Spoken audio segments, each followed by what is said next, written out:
Bom dia, turminha.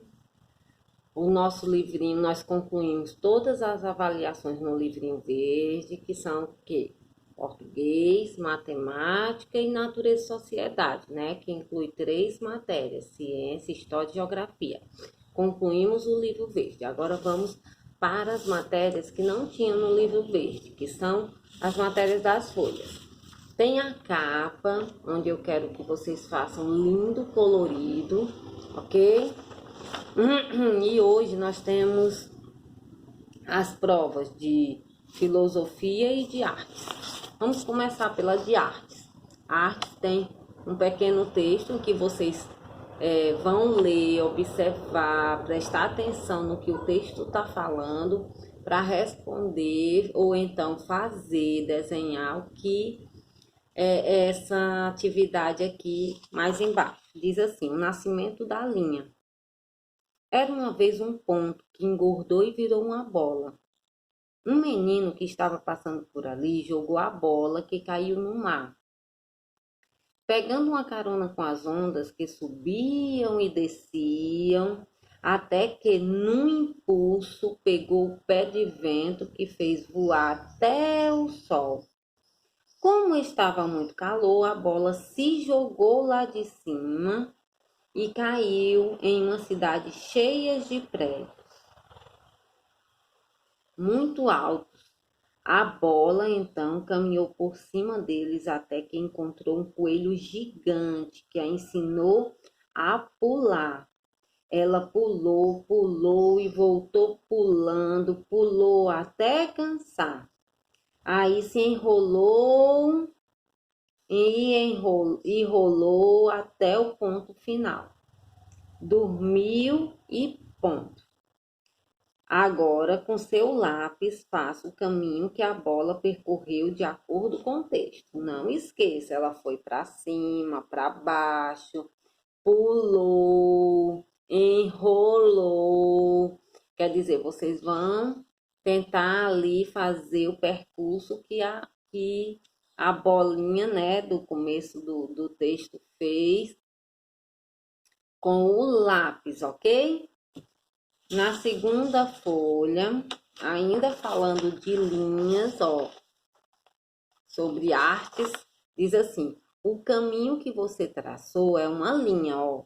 Vocês fizeram o caminho ali da bolinha, se chama linha. Na arte, as linhas podem variar de direção, tamanho, espessura e cor. Por exemplo, uma linha pode ser reta, longa, grossa e amarela, ou pode ser curva, curta, fina e azul.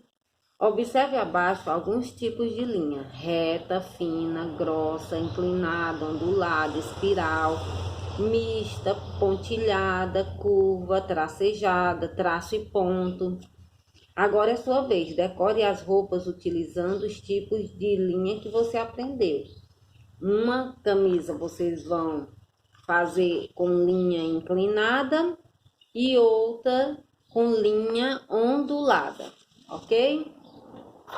E na última página fala sobre simetria. Tio, o que é simetria? Vocês vão tentar desenhar conforme deixar um lado igual ao outro lado. Já tem um lado desenhado, ó, todas são frutas, e vocês vão tentar desenhar para que fique igual ao lado que já está desenhado.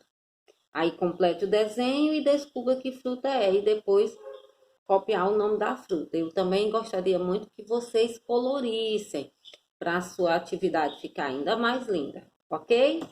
Essa foi a provinha de artes, muito fácil, eu sei que vocês vão caprichar.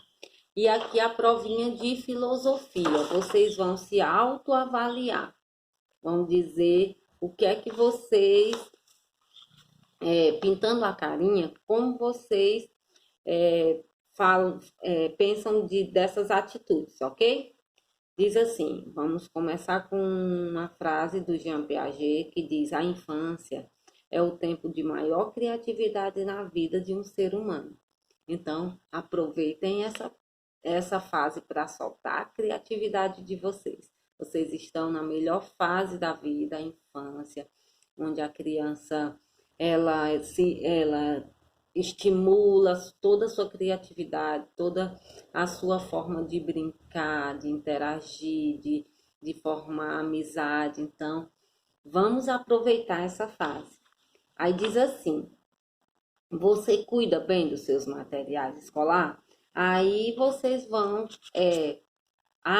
sempre verdinho. Sempre eu cuido, tia. Meu material sempre está bem cuidado. Aí, às vezes amarelo, tia, eu cuido. Às vezes eu não cuido.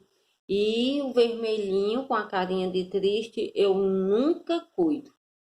E aí vocês vão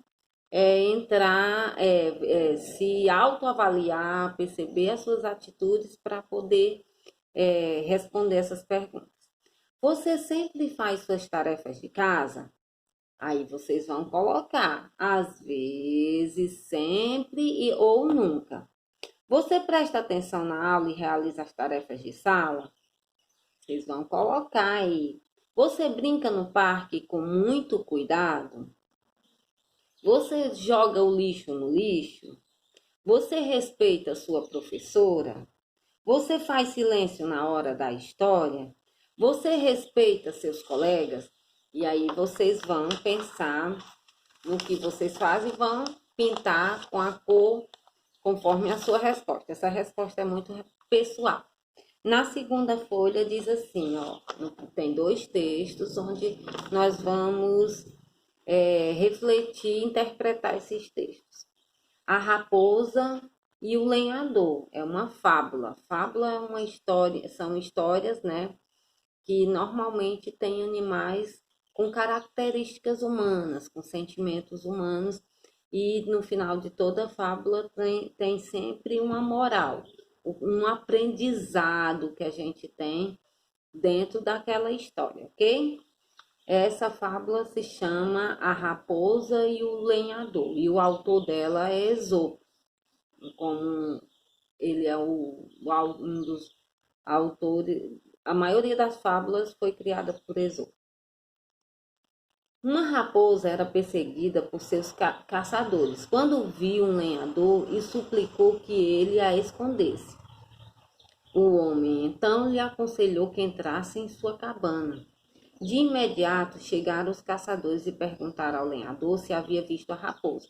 Com a voz ele disse que não, mas com a mão, disfarçadamente, ele mostrava onde havia se escondido. Os caçadores não compreenderam o sinal da mão e se confiaram no que disse as palavras. A raposa, ao vê-los irem, saiu sem dizer nada. O lenhador a reprovou porque, apesar de tê-la salvo, não agradecera ao que a raposa respondeu. Agradeceria se tuas mãos e tua boca tivessem dito o mesmo. Moral da história: não negues com teus atos o que pregas com as tuas palavras. Vocês entenderam aí a história?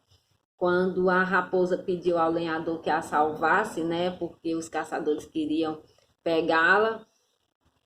O caçador ofereceu a casa, mas na hora que perguntaram a ele se viram a raposa, ele disse que não, ele falou que não, mas a mãozinha dele estava mostrando onde estava a raposa, quer dizer, a boca salvava a raposa, mas as mãos mostravam onde ela estava para aí os caçadores pegarem ela. Só que os caçadores não perceberam as mãos do lenhador e fizeram o quê? Só ouviram que ele estava dizendo com a boca e foram embora. Por isso que a raposa não agradeceu. E aí, na hora que ela não agradeceu, o lenhador ali tomou satisfação, né? Porque que ela não agradeceu e ela reclamou. Agradeceria se tuas mãos e a tua boca tivessem dito o mesmo, falassem a mesma coisa. E aí Na moral da história, não negues com teus atos o que pregas com a tua boca. A gente tem que falar e tem que fazer o que fala, porque não adianta nada a gente falar uma coisa e fazer outra coisa. Isso se chama hipocrisia. Eu falar uma coisa e fazer outra coisa. A gente tem que refletir sobre os nossos atos, assim como o que a gente fala, ok? O nome da fábula é... E aí, o nome da fábula é A Raposa e o Lenhador. O autor da fábula é Esopo. Os personagens da fábula são três, né? São três personagens. Aí vocês colocam lá. O que o lenhador aconselhou a raposa? Qual foi a pergunta que os caçadores fizeram ao lenhador? O que você entendeu com a moral da história? No texto 2 diz assim: observe a seguinte tirinha e responda as perguntas. Ela tá meio embaçada por conta da impressão, mas diz assim, ó: espelho, espelho meu, existe garota mais bonita que eu? A Mônica perguntou para o espelho. No segundo quadrinho, ela fica esperando o espelho responder. Como o espelho não deu uma resposta a ela, ela diz: quem cala, consente. Quer dizer, ela respondeu ali a pergunta dela, porque já que o espelho não respondeu, ela achou que a resposta era positiva. Aí na primeira pergunta diz: quem cala consente significa o quê? O que é que significa quem cala consente? Aquele que não se manifesta contra uma atitude e concorda com ela. O espelho não fala porque não tem boca. O espelho costuma não falar a verdade. Ou Mônica é bonita. O que significa quem cala consente? E a segunda diz: a tirinha faz alusão a qual história de contos de fada? Qual é a historinha que sempre vocês ouviram que tem lá um espelho mágico, onde alguém diz: espelho, espelho meu, existe alguém mais bonita que eu? Qual é essa historinha? É a historinha do Chapeuzinho Vermelho? É da Bela Adormecida? É da Branca de Neve ou é da Cinderela?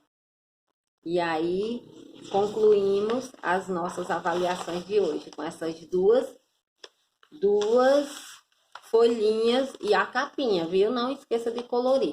Amanhã nós teremos educação física e religião. Então, até amanhã, turminha. Beijo, saudade de vocês.